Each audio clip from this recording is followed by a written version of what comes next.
All right, hello everyone. My name is Erin Bethell. I'm also a part of the Metal-Oceans team. I'm a research assistant and have been with the team for about a year and a half now. Just to give a brief introduction, because this is my first time presenting at a Metal Earth meeting. I started off in planetary geology. I actually studied Venus, which was mentioned yesterday. But I've since moved on to this Metal-Oceans project, looking at the modern seafloor, and now into the Archean. So kind of just crossing all of space and time. So this presentation is going to be about the idea of these triple junction factories and how we can identify triple junctions both on the modern seafloor and how we might be able to apply some techniques that we've tested there to Archean crust. So I don't need to explain this anymore, I think. Both Mark and Chris have already talked about it, but one of our main study areas in the Metal-Oceans project is the Lau Basin. And as we've talked about, the northern Lau Basin is undergoing this ultra-fast back arc spreading microplate breakout regime. And so because we have so many small plates here, we also have a lot of triple junctions. Now, something that I did, building on the work of others who actually did the mapping in the Lau Basin, was to use the intersection density of lineaments to try to measure structural complexity across the Lau Basin. So the idea was to find a way that we could independently identify triple junctions using just structure. So without, the knowledge of seismic data that had been used to construct the plate boundaries in the past, and something that Alan Baxter has worked extensively on. So on the left, I'll go through the methodology a bit more when we get to the Archean stuff, but because that's the main focus of this talk, not so much on the Lau Basin. But on the left, you'll see a map of mapped lineaments from bathymetry. And then if you create a point at every intersection between those lineaments, you can create a heat map of that lineament intersection density. So the warmer colored areas are areas where we have more intersections between lineaments. So does this correspond to the known plate boundaries? We found that there's a pretty good agreement. So essentially all of these hotspots that you see in this lineament intersection density heat map correspond to triple junctions that we know exist from the seismic and data and mapping that others had worked on. So essentially, yes, we can use this as a measure of structural complexity and identifying the locations of triple junctions.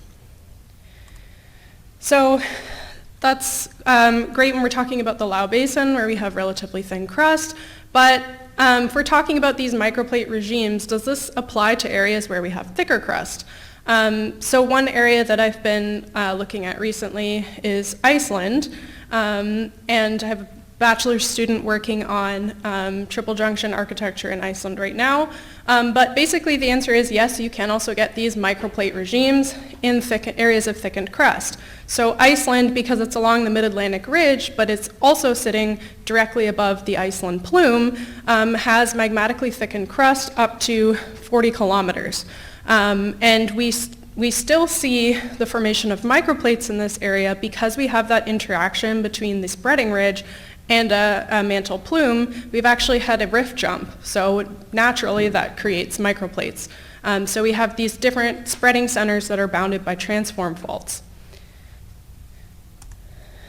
So before I get into talking about the comparison with the Abitibi, I just wanted to say, as we saw Jeff Harris present earlier, this use of lineament analysis and specifically intersections of structure is not a new idea. It has been used by others in the past.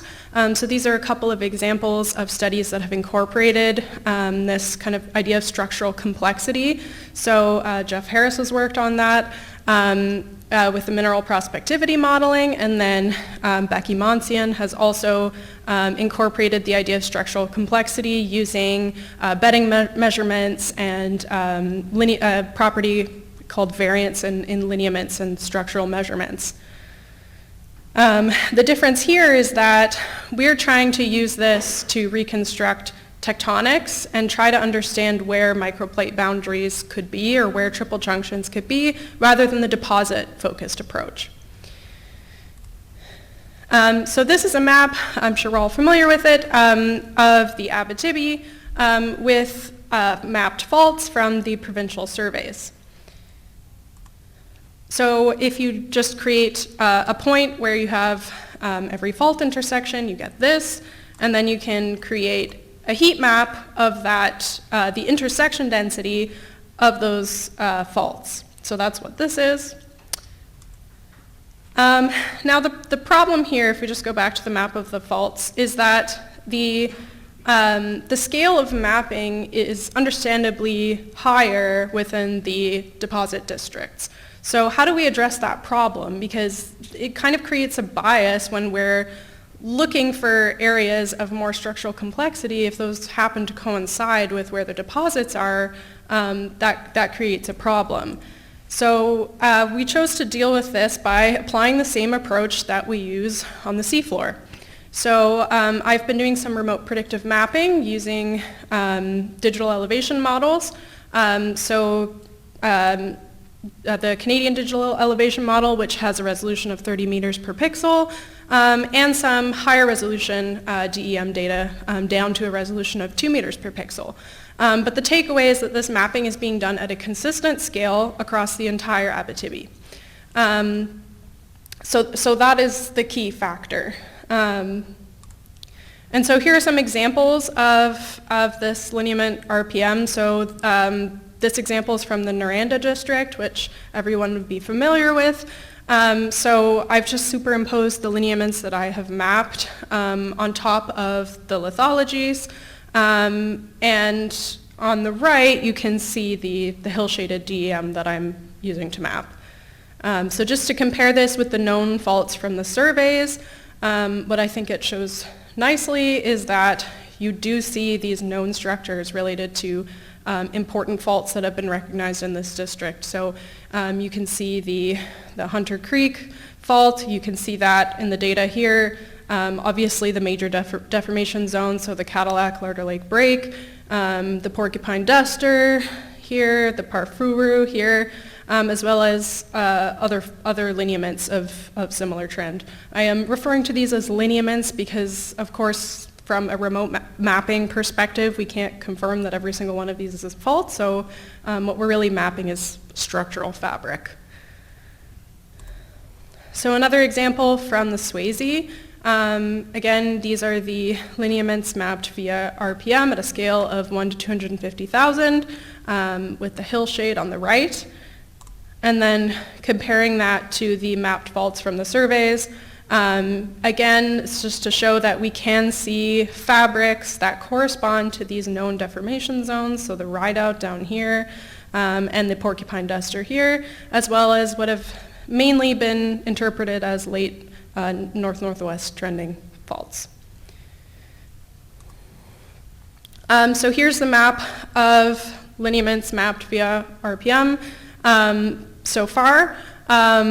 This is very much a work in progress, so it's not 100% complete, but I have covered most of the Abitibi at this point, and it's just ensuring consistency in some areas. You can see in the northeastern corner that the lineaments are not as dense as, say, in the southwest, and that is just due to the data availability that I have right now, but I'm working on fixing.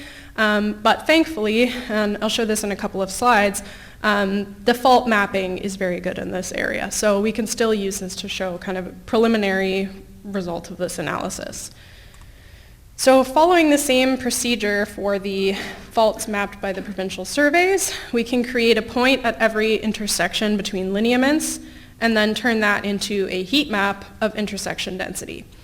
So what I wanted to do, because this is a preliminary mapping, and also to reflect some of the structures that you might not see in the DEM data, is I wanted to combine the two data sets to create an intersection density map of both faults mapped through traditional field mapping as well as this remote predictive mapping approach. So combining those, this is the map that you get. And I will say here that I have normalized this data so that you don't get oversampling or duplication of faults. So I have normalized it so that it's essentially just filling in the gaps where there was no data in either data set. So this is the result. I just wanted to make the point again that like this is independent using a consistent data set. This is not based on geology, at least from the RPM perspective, or location of deposits, but we wanted to compare this as a test to the locations of VMS deposits. So putting the VMS deposits on here, we do see a trend in that areas of high intersection density correspond with areas of a high density of VMS deposits. So if we take that a step further and use the model that Chris has come up with, that he just talked about, and we overlay the areas that have MOHO depth less than or equal to 38.5 kilometers, which is just a bit below the average for the Abitibi. So we're looking at areas of relatively shallow MOHO, and look at that with the fault intersection density and the location of VMS deposits. What this shows is that we're essentially able to predict the locations of the main VMS districts using these data sets that are independent of the deposits. So we see a correlation between them, and I've just put circles around what I'm calling triple junction targets, but I mean these are really things to test. And mainly, I mean, they correspond to the mining camps. So I've just named them based on the mining districts. And I think if we want to look for triple junctions and microplate boundaries within the Abitibi, I think these are the places to look. In addition, we do see some areas where we have shallow MOHO anomalies and high fault intersection or above normal fault intersection anomalies. So these could be, areas to investigate. I know there's some new deposits here around the Cavalon area, so that was kind of an interesting blind test of this comparison. So the last thing, just to compare again with another facet of Chris's model, which was the superficial density, which I've cropped to volcanic rocks in the Abitibi. So in this case, the color ramp is density of the rocks at surface and not the intersection density. And again, you can see that these areas of shallow MOHO and the clusters of VMS deposits also correlate with areas where we have relatively high density of rocks at the surface. So I think I'm on time, so I just put together this sort of animation of the evolution of the Abitibi and the different volcanic episodes and the deposits that are related to those different volcanic episodes, which has really helped me try to understand the kind of construction and evolution of the Abitibi. So I thought I'd just share that at the end and kind of put that within the framework of using these areas that we've identified from this geophysical and remote mapping approach as possible triple junction targets, and try to put this in the framework of what everyone here has been working on in terms of the age-based assemblages and evolution of the Abitibi. So if we start with the Pacode, small area, no deposits. And sorry, I should also explain this. This diagram at the bottom is just calculated growth rate for each assemblage by kilometers squared per million year. So we start with Pacode, which has the smallest growth rate, which is not a surprise to anybody. We move to Deloro, we see an increase in growth rate and quite a few deposits. So, if you were tempted to draw, the northern and southern volcanic zones or any other postulated plate boundaries here. Then we go into Stoughton Rockmore, where we have a huge jump in growth over a short time period, but not many deposits. We go to Kidman Row, drop in growth rate, more deposits, Tisdale, similar growth rate to Kidd Monroe, not as many deposits.